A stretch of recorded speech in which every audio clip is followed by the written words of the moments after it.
الحمد لله رب العالمين والصلاة والسلام دائما على أشرف الأنبياء والمرسلين أما بعد فأعوذ بالله من الشيطان الرجيم بسم الله الرحمن الرحيم يا أيها الذين آمنوا توبوا إلى الله توبة نصوحا صدق اللہ العظیم۔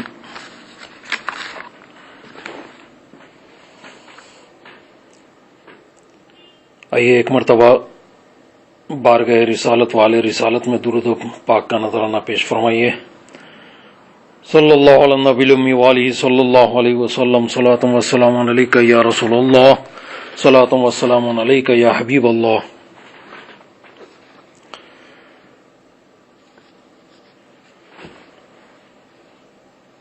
صلی اللہ علیک یا رسول اللہ وسلم علیک یا نبی اللہ۔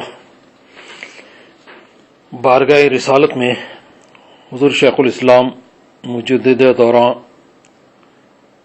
رئیس المحققین علامہ سید محمد مدنی اشرفی جیلانی حفظہ اللہ کی لکھی ہوئی ایک نعت شریف پیش کر رہا ہوں، ملاحظہ فرمائیں۔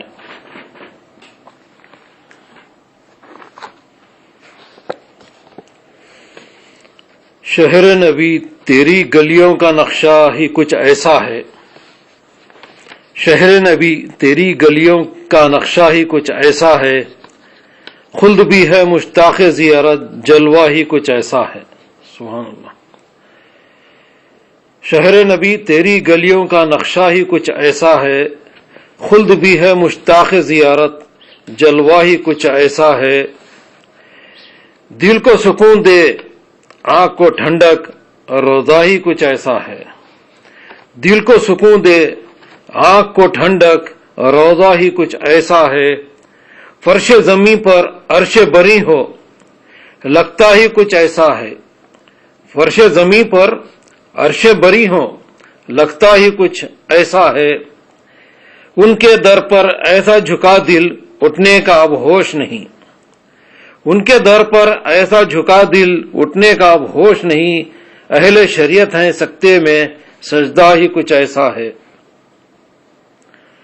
لوح و قلم یا عرش بری ہو سب ہیں اس کے سائے میں، لوح و قلم یا عرش بری ہو سب ہیں اس کے سائے میں، میرے بے سایہ آقا کا سایہ ہی کچھ ایسا ہے۔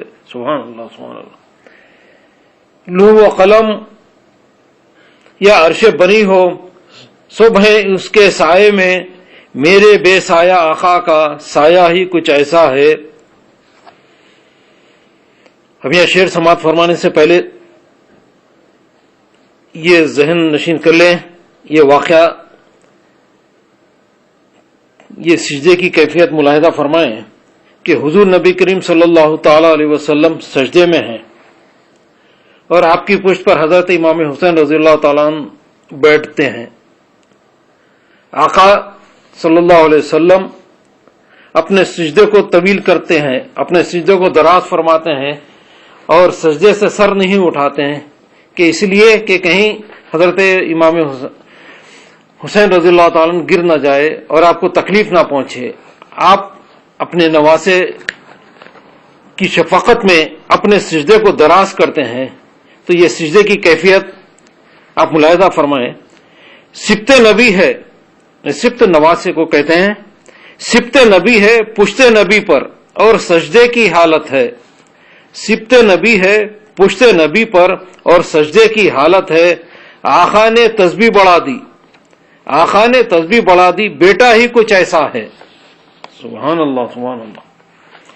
سبت نبی ہے پشت نبی پر اور سجدے کی حالت ہے، آقا نے تسبیح بڑھا دی، بیٹا ہی کچھ ایسا ہے، عرش مولا سر پر اٹھائے طائر سدرا آنکھ لگائے، عرش مولا سر پر اٹھائے طائر سدرا آنکھ لگائے، پتھر بھی قسمت چمکائے تلوا ہی کچھ ایسا ہے،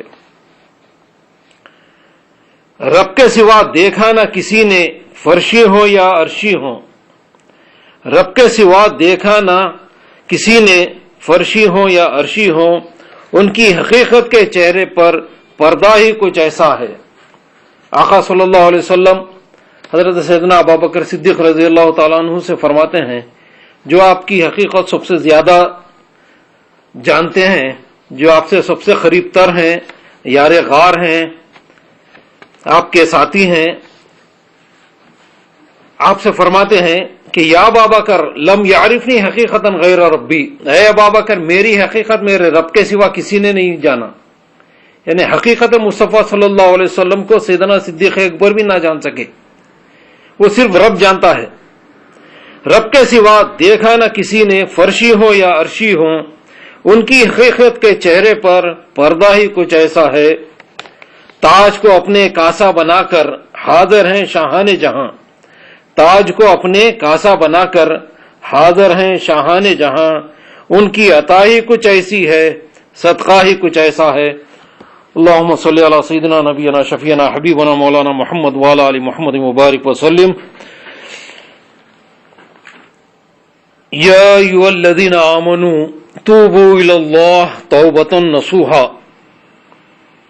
اے ایمان والو اللہ کے حضور سچی توبہ کرو۔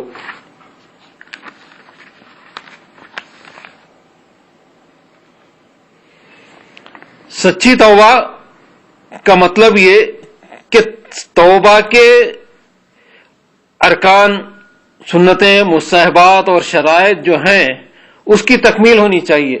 جس طرح توبہ کا حق ہے ویسے ہی توبہ کرنی چاہیے۔ ایمان لاؤ جیسا ایمان لانے کا حق ہے، نماز پڑھو جیسا نماز پڑھنا چاہیے، روزہ رکھو جیسا روزہ رکھنا چاہیے۔ یعنی جس طرح، جس خوش اسلوبی سے اور جس طریقے سے توبہ کرنی چاہیے، جو توبہ کا حق ہے اس طرح سے توبہ کرنی چاہیے۔ توبہ کے ارکان و شرائط کی پابندی کے ساتھ توبہ کرنی چاہیے۔ یعنی گزشتہ جرم پر ندامت، آئندہ نہ کرنے کا عہد، معافی، اور پھر یہ تو ارکان ہوئے، پھر شرط کہ بارگاہ رسالت صلی اللہ علیہ وسلم میں حاضر ہونا، آقا کی طرف متوجہ ہونا، اپنے گناہوں کا اقرار کرنا، پھر اللہ تعالیٰ سے توبہ و استغفار کرنا۔ جب حضور نبی کریم صلی اللہ علیہ وسلم تمہاری توبہ کے لیے سفارش فرما دیں، شفاعت فرما دیں، تو انشاءاللہ اللہ تعالیٰ کو توبہ کرنے والا تواب پائیں گے۔ قرآن مجید میں توبہ و استغفار کی بار بار تاکید فرمائی گئی ہے۔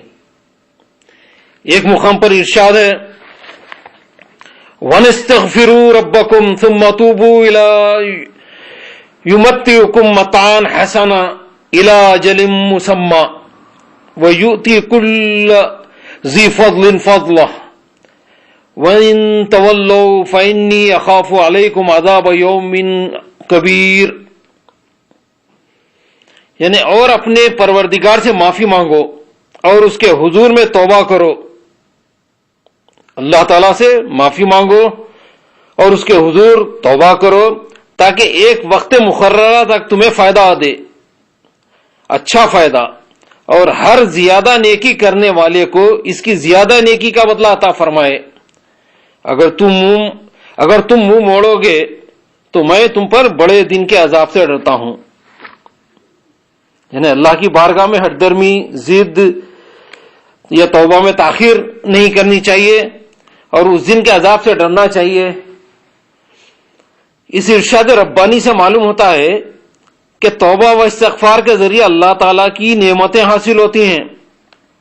یعنی توبہ کرنے سے اللہ تعالیٰ اس کے خطا، وہ گناہوں کو معاف فرما دیتا ہے اور انعامات کی بارش عطا فرماتا ہے، اور مصائب و مشکلات سے نجات ملتی ہے، اور رزق میں اضافہ ہوتا ہے۔ یعنی توبہ کے ذریعے اللہ تعالیٰ نہ صرف گناہوں کو معاف فرماتا ہے بلکہ مسائل و مشکلات سے بھی نجات حاصل ہو جاتی ہے، اور رزق میں اضافہ عطا ہوتا ہے۔ انبیاء کرام علیہم السلام نے ہر دور میں اپنی امت کو استغفار و توبہ کی تلقین فرمائی ہے۔ چنانچہ حضرت نوح علیہ السلام نے اپنی قوم کو اس طرح ترغیب فرمائی استغفروا ربکم انہ کان غفارا یرسل السماء علیکم مدرارا وَيُمْدِدْكُمْ بِأَمْوَالٍ وَبَنِينَ وَيَجْعَلْ لَكُمْ جَنَّاتٍ وَيَجْعَلْ لَكُمْ أَنْهَارًا. یعنی اپنے رب سے معافی مانگو، بے شک وہ بڑا بخشنے والا ہے، وہ تم پر آسمان سے موسیلے دھار بارش بھیجے گا. کس چیز کی؟ رحمتوں کی بارش عطا فرمائے گا، نعمتوں کی بارش عطا فرمائے گا اللہ تعالیٰ. مال و اولاد بیٹوں سے تمہاری مدد فرمائے گا، اور تمہارے لیے باغ بنا دے گا، اور تمہارے لیے نہریں جاری کر دے گا. حضرت ہود علیہ السلام نے بھی اپنی قوم کو یہی نصیحت فرمائی کہ توبہ کریں. وَيَا قَوْمِ اسْتَغْفِرُوا رَبَّكُمْ ثُمَّ تُوبُوا إِلَيْهِ يُرْسِلِ السَّمَاءَ عَلَيْكُمْ مِدْرَارًا وَيَزِدْكُمْ قُوَّةً إِلَىٰ قُوَّتِكُمْ. یعنی آپ فرماتے ہیں حضرت ہود علیہ السلام اپنی قوم سے کہ اے میری قوم، اپنے پروردگار سے اپنے گناہ بخشواؤ، پھر اس کے حضور توبہ کرو تاکہ وہ تم پر موسیلے دھار بارش بھیجے اور تم کو زیادہ دے قوت پر قوت. یعنی استغفار کے ذریعے نہ صرف رزق میں اضافہ ہوتا ہے بلکہ قوت و طاقت بھی بڑھا دی جاتی ہے. اس آیت مبارکہ میں غور طلب بات یہ ہے کہ استغفار و توبہ دونوں کا حکم ہوا ہے. دراصل استغفار کے معنی ہیں اپنے پچھلے گناہوں کی بخشش اور مغفرت اللہ تعالیٰ سے طلب کی جائے، اور توبہ کا مطلب یہ ہے کہ انسان اپنے گناہوں پر شرمندہ ہو اور آئندہ گناہوں سے باز آنے کا مصمم عزم یعنی پختہ ارادہ کر لے کہ آئندہ اس طرح کا گناہ نہ کیا جائے، ترک گناہ کا وعدہ کرے. حضور نبی کریم صلی اللہ تعالی علیہ وسلم کا ارشاد گرامی ہے کہ اے لوگو توبہ کرو، میں بھی دن میں 70 مرتبہ توبہ کرتا ہوں.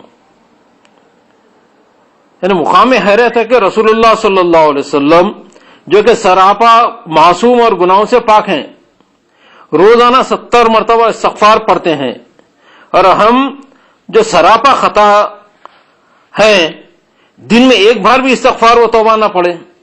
یعنی حضور نبی کریم صلی اللہ علیہ وسلم کا استغفار پڑھنا یہ امت کی تعلیم کے لیے ہے کہ دیکھو میں استغفار پڑھ رہا ہوں، اللہ سے توبہ و معافی مانگ رہا ہوں. یہ ایک تو اظہار بندگی ہے کہ عبد ہے، حضور نبی کریم صلی اللہ علیہ وسلم عبد کامل ہیں، تو آپ اظہار بندگی کے لیے آپ کثرت سے اللہ کی بارگاہ میں توبہ و استغفار کرتے ہیں. اور یہ امت کے لیے درس ہے، امت کے لیے تعلیم ہے کہ استغفار کثرت سے پڑھا کریں.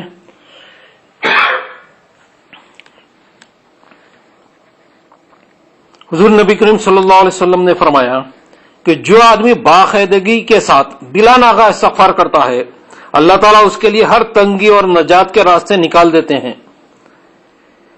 یعنی ہر قسم کی تنگی سے نجات حاصل ہو جاتی ہے، پریشانیوں سے چھٹکارا حاصل ہو جاتا ہے، رنج و فکر سے نجات فرماتے ہیں اللہ تعالیٰ، اور بے گمان رزق نصیب فرمائے گا. یعنی جہاں سے گمان نہ ہو اللہ تعالیٰ وہاں سے رزق عطا فرمائے گا استغفار و توبہ کی برکت سے. حضرت سیدنا غوث اعظم جیلانی رحمۃ اللہ علیہ اپنی کتاب فتح الغیب میں فرماتے ہیں کہ حضور نبی کریم صلی اللہ علیہ وسلم بکثرت استغفار فرماتے، اس لیے کہ استغفار تزکیہ روح اور جلائے قلب کا باعث ہے. یعنی یہ تو روح کی غذا ہے، عبادت روح کی غذا ہے، روحانی غذا ہے، اور اظہار بندگی ہے. بندہ اپنے رب سے قریب تر ہوتا ہے عبادت کے ذریعے. تو استغفار، توبہ، دعا یہ تو رب سے قربت کا اولین ذریعہ ہے. استغفار تزکیہ روح اور جلائے قلب کی تازگی کا باعث ہے اور ہر مومن کے لیے مفید ہے. توبہ و استغفار ہر حال میں بندے کی دو لازمی صفات ہیں، اور یہ دو صفات حضرت سیدنا آدم علیہ السلام کی مقدس میراث ہیں، اور یہی خدا کے سچے عاشقوں اور دوستوں کی سنت ہے جو نجات کی ضامن ہے. حضرت سیدنا آدم علیہ السلام سے جو بھول ہوئی، یعنی قرآن نے کہا فَأَزَلَّهُمَ الشَّيْطَانُ، یعنی پھسل گئے. نبی سے گناہ غلطی یہ سرزد نہیں ہو سکتی ہے، نبی تو معصوم ہوتے ہیں، تو اس طرح کے الفاظ بھی ہمیں استعمال کرنا نہیں چاہیے کہ نبی سے کسی طرح کی غلطی سرزد نہیں ہو سکتی ہے، نبی گناہوں سے پاک معصوم ہوتے ہیں. تو فاض اللہم شیطان، سیدنا آدم علیہ السلام پھسل گئے، شیطان نے پھسلا دیا، ایک بھول واقع ہوئی آپ سے. تو سیدنا آدم علیہ السلام اس بھول کے لیے آپ جو دعا فرماتے ہیں وہ قرآن مجید میں موجود ہے کہ ربنا ظلمنا انفسنا وان لم تغفر لنا وترحمنا لنکونن من الخاسرین. ربنا ظلمنا انفسنا، یعنی اللہ ہم نے ظلم کیا، وان لم تغفر لنا وترحمنا لنکونن من الخاسرین، اے ہمارے پروردگار ہم نے اپنی جانوں پر ظلم کیا. اگر آپ معاف نہیں فرمائیں گے اور ہم پر رحم نہیں فرمائیں گے تو ہم خسارے پانے والوں میں سے ہو جائیں گے. یعنی نبی اپنی بھول پر بھی توبہ کرتے ہیں. چنانچہ استغفار کے ان کلمات کی ادائیگی کے بعد اللہ تعالی نے سیدنا آدم علیہ السلام کی وہ بھول معاف فرما دی.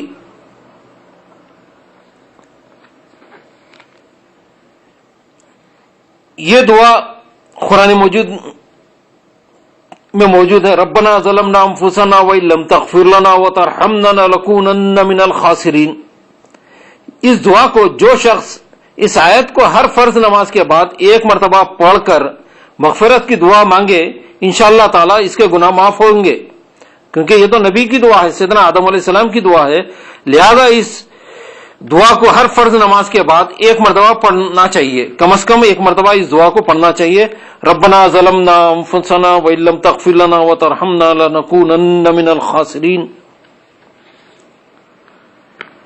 رسول اللہ صلی اللہ علیہ وسلم یہ کلمات استغفار 100 مرتبہ پڑھتے تھے. رب اغفر لی وتب علی انک انت التواب الرحیم. رب اغفر لی وتب علی انک انت التواب الرحیم. اے میرے رب مجھے بخش دے اور میری توبہ قبول فرما، بے شک تو بخشنے والا اور معاف کرنے والا ہے. یہ امت کی تعلیم کے لیے ہے کہ انبیاء علیہ السلام کا استغفار اپنی امت کی تعلیم اور اظہار بندگی کے لیے ہے. استغفر اللہ الذی لا الہ الا هو الحی القیوم واتوب الیہ. استغفر اللہ الذی لا الہ الا هو الحی القیوم واتوب الیہ. میں اللہ سے مغفرت طلب کرتا ہوں جس کے سوا کوئی عبادت کے لائق نہیں، وہی زندہ اور قائم رہنے والا ہے اور میں اس کی طرف رجوع کرتا ہوں. اب یہ سید الاستغفار ہے.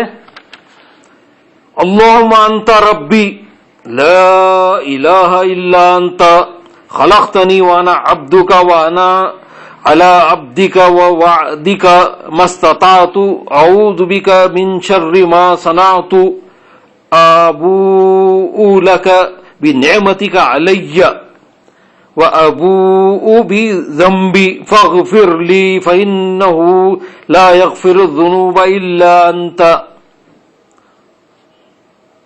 اللہم انت ربی لا الہ الا انت خلقتنی وانا عبدک وانا علی عہدک ووعدک ما استطعت اعوذ بک من شر ما صنعت ابوء لک بنعمتک علی وابوء بذنبی فاغفر لی فإنہ لا یغفر الذنوب الا انت. اے اللہ تو ہی میرا پروردگار ہے، تیرے سوا کوئی معبود نہیں، تو نے ہی مجھے پیدا کیا اور میں تیرا ہی بندہ ہوں اور میں تیرے وعدے اور عہد پر قائم ہوں. جتنا مجھ سے ہو سکا میں پناہ مانگتا ہوں ان تمام گناہوں کے شر سے جو میں نے کیے، اور میرے اوپر جو تیری نعمتیں ہیں اس کا اعتراف کرتا ہوں اور میں اپنے گناہوں کا بھی اقرار کرتا ہوں. پس تو میرے گناہوں کو بخش دے، اس لیے کہ تیرے سوا اور کوئی گناہوں کو نہیں بخش سکتا. حضور نبی کریم صلی اللہ علیہ وسلم نے سید الاستغفار کی یہ کلمات جو یہ پڑھے ہیں، حضور نبی کریم صلی اللہ علیہ وسلم نے فرمایا کہ سید الاستغفار کی یہ کلمات جو شخص صبح کو دن کے پورے یقین کے ساتھ پڑھے اور پھر اسی روز انتقال ہو جائے تو وہ جنتی ہے. یعنی جو شخص صبح کو دل کے پورے یقین کے ساتھ یہ کلمات پڑھے سید الاستغفار اور پھر اسی روز انتقال ہو جائے تو وہ جنتی ہے. اور جو شخص رات کو یقین کامل کے ساتھ پڑھے اور صبح ہونے سے قبل وفات پائے تو وہ اہل جنت میں سے ہے. یعنی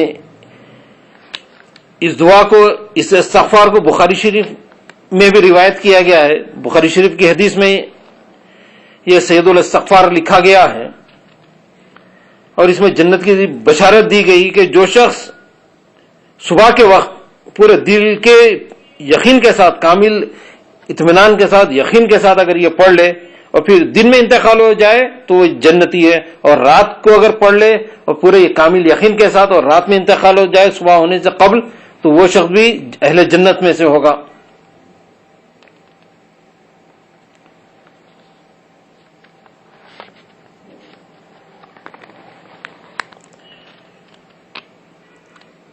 حضرت عائشہ صدیقہ رضی اللہ تعالی عنہا بیان کرتی ہیں کہ رسول اللہ صلی اللہ علیہ وسلم نے فرمایا کہ جب اللہ تعالیٰ نے سیدنا آدم علیہ السلام کو زمین پر اتارا تو وہ اٹھ کر مقام کعبہ میں آئے اور 2 رکعت نماز پڑھ کر اس دعا کو بالہام یزدی پڑھا. اللہ تعالیٰ نے اسی وقت وہی بھیجی کہ اے آدم میں نے تیری توبہ قبول کی. یعنی سید الاستغفار پڑھے اور یہ دعا پڑھے، اس کے بعد اللہ تعالیٰ نے آپ کی توبہ قبول فرمائی. اللہ تعالیٰ نے اسی وقت وہی بھیجی کہ اے آدم میں نے تیری توبہ قبول کی اور تیرا گناہ معاف فرمایا. یعنی جو بھول سیدنا آدم علیہ السلام سے ہوئی اللہ تعالیٰ نے وہ بھول کو معاف فرما دیا. اور تیرے علاوہ جو کوئی مجھ سے ان کلمات سے دعا کرے گا میں اس کے بھی گناہ معاف کر دوں گا اور اس کی مہم کو فتح کر دوں گا اور شیاطین کو اسے روکوں گا اور دنیا اس کے دروازے پر ناک گھسکتی چلی آئے گی اگرچہ وہ اس کو نہ دیکھ سکے. اب یہ دعا نقل کی جا رہی ہے کہ جو دعا سیدنا آدم علیہ السلام پڑھی تھی، اللہم انکا تعلم سری، اللہم انکا تعلم سری وعلانیتی فاقبل معذرتی وتعلم حاجتی فآتنی سوالی وتعلم ما فی نفسی فاغفر لی ذنبی.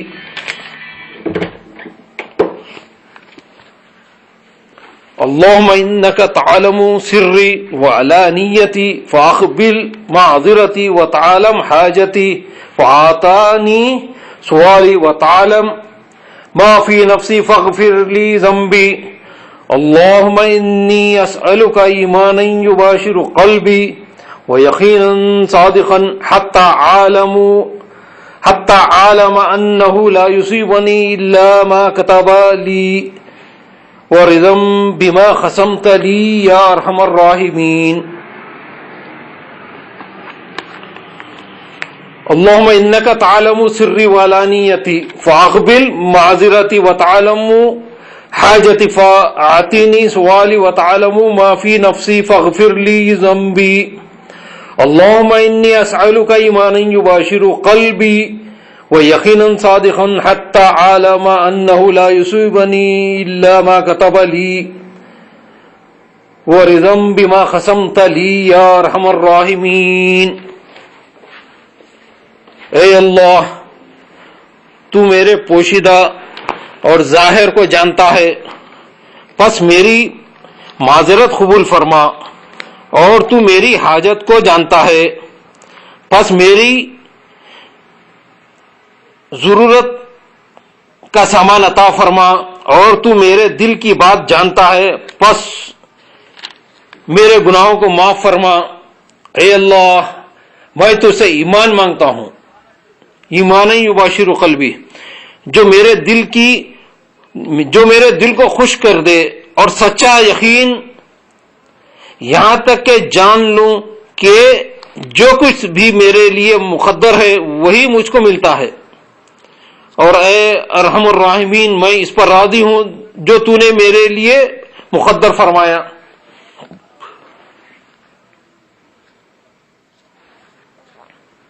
بعض حدیث میں یہ کلمات مذکور ہیں، استغفر اللہ ربی من کل ذنب واتوب الیہ، استغفر اللہ ربی من کل ذنب واتوب الیہ، یعنی میں مغفرت چاہتا ہوں اس اللہ سے جو میرا رب ہے ہر گناہ سے، اور اسی کے سامنے توبہ کرتا ہوں۔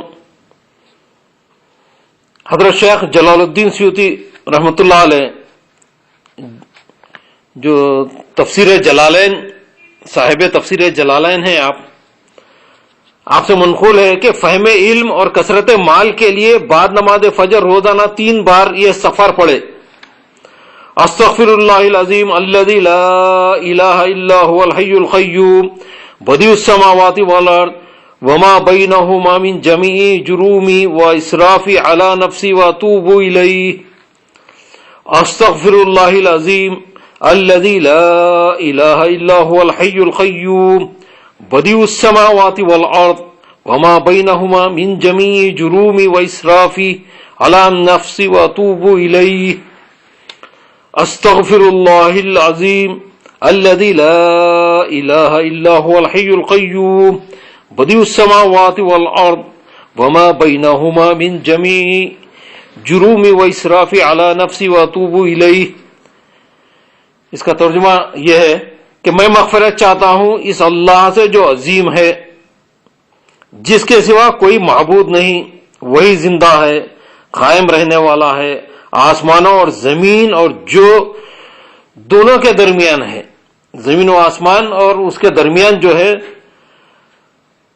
اس کو قائم رکھنے والا ہے، سب کو بنانے والا ہے اپنے تمام جرموں اور اپنے نفس کی زیادتیوں سے، اور میں اسی کے سامنے توبہ کرتا ہوں۔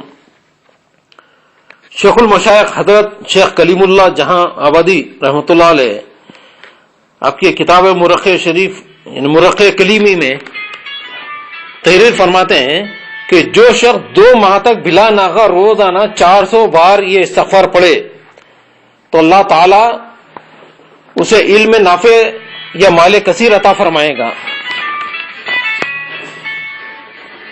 استغفر اللہ الذی لا الہ الا هو القیوم من کل ذنب واتوب الیہ، استغفر اللہ الذی لا الہ الا هو الحی القیوم الرحمن الرحیم بدیع السماوات والارض من جمیع جرومی وظلمی واسرافی علی نفسی واتوب الیہ، استغفر اللہ الذی لا الہ الا هو الحی القیوم الرحمن الرحیم بدیع السماوات والارض من جمیع جرومی وظلمی واسرافی علی نفسی واتوب الیہ، استغفر اللہ الذی لا الہ الا هو الحی القیوم الرحمن الرحیم بدیع السماوات والارض من جمیع جرومی وظلمی واسراف علی نفسی واتوب الیہ۔ میں مغفرت چاہتا ہوں اس اللہ سے جس کے سوا کوئی معبود نہیں، وہ زندہ ہے، قائم رہنے والا ہے، رحمان ہے، رحیم ہے، آسمانوں اور زمین کو بنانے والا ہے، اپنے تمام جرموں اور ظلم اور اپنے نفس کی زیادتیوں سے میں اسی کے سامنے توبہ کرتا ہوں۔ توبہ اور استغفار میں جتنی جلدی کی جائے اتنا ہی بہتر ہے۔ جیسے ہی گناہ سرزد ہو تو فوراً اللہ تعالیٰ کے حضور سر جھکا کر اپنے قصور کی معافی مانگیں، ورنہ مرتے دم تک شیطان کی یہ کوشش ہوتی ہے کہ وہ دل میں خوش فہمی پیدا کر دیتا ہے کہ ابھی تو تمہاری عمر ہی کیا ہے، بعد میں توبہ کر لینا، یہاں تک کہ موت سر پر آ کر کھڑی ہوتی ہے اور انسان توبہ سے محروم ہو کر تباہ و برباد ہو جاتا ہے۔ دوسری اہم بات یہ ہے کہ توبہ صرف زبانی کافی نہیں ہے، کیونکہ اصلی اور سچی توبہ یہ ہے کہ انسان سچے دل سے یہ عہد کرے کہ آئندہ وہ اس گناہ کے قریب نہیں جائے گا۔ قرآن کریم کا ارشاد ہے وَتُوبُوا يَا أَيُّهَا الَّذِينَ آمَنُوا تُوبُوا إِلَى اللَّهِ تَوْبَةً نَصُوحًا يَا أَيُّهَا الَّذِينَ آمَنُوا تُوبُوا إِلَى اللَّهِ تَوْبَةً نَصُوحًا، اے ایمان والو اللہ کے حضور سچی توبہ کرو، ویسی توبہ کرو جیسی توبہ کرنے کا حق ہے۔ کامل یقین کے ساتھ کریں، اس کے شرائط اور ارکان کی پابندی کے ساتھ توبہ کریں۔ اللہ تعالی ہم سب کو توبہ کی توفیق عطا فرمائے۔ وآخر دعوانا الحمدللہ رب العالمین، وصلی اللہ تعالی علی خیر خلقہ نور عرشی سیدنا نبینا شفیعنا حبیبنا مولانا محمد صاحب جود والکرم منبع علم والحلم والحکم۔ سبحان ربک رب العزة عما یصفون وسلام علی المرسلین والحمد للہ رب العالمین۔